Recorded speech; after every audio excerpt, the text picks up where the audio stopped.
Next, we have an interesting back and forth from Reese Sullivan, who used to work at Vercel and is now working at OpenCode. And he is actually a big fan of MCP, which is Model Context Protocol, which is essentially APIs, but for LLMs. And it was developed by Anthropic about a year ago, I would say.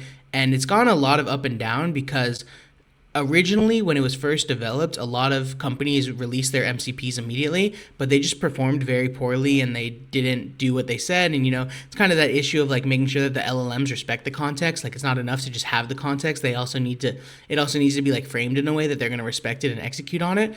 But Reese says that MCP unlocks behavior that is fundamentally impossible to get via CLI or APIs, and his example is that bad auth, too much context usage, etc., all get solved with an execution layer, and that speaks to his project that he's working on called executor.sh. But I don't know specifically what he is arguing that MCP unlocks that is impossible to get via CLI or APIs, because especially CLI, it seemed like the industry was kind of moving towards that as like the standard, because you don't need to give all the context up front. And this is where we talked about Cloudflare's MCP rewrite as well, where they changed from like listing all of the tools available to just having a search and an execute tool. Whereas like a CLI, for example, always has like a help command, where you can get all the context that you need, but you don't need to inject it into every single prompt. The AI can just operate as needed. But I do agree that MCP is kind of like a harness on top of these APIs, as well as skills, which gives you like a context layer that you can operate within. But he is replying to Gary Tan, who says MCP sucks. And, Gary Tan, you can love him or hate him, but, vibe coding like a 300,000 line of code blog is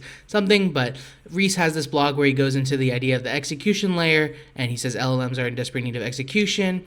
And he says he hates the way tool calling works, so he built a fix for it, and he's just kind of promoting his project. But I do think it's very interesting, like, where is the industry going? When I communicate with like Jira, for example, from Cloud Code, I'm using the connectors, which is recommended to me by my colleague and uses MCP under the hood, and it works quite well. I don't necessarily think that there's any benefit for it specifically compared to if I was going to use like an Atlassian CLI, but nonetheless, it is kind of this protocol that is being used a lot in the AI industry, and it is interesting to see people like kind of iterating on these ideas, and obviously they're going to improve over time. And we're all chasing the goal of just making sure that the LLMs operate with these external services as well as possible, because obviously we're not going to rewrite every single external service. We're going to have to communicate with each other. APIs are still a very valuable tool, and we'll just have to stay up to date on this moving forward.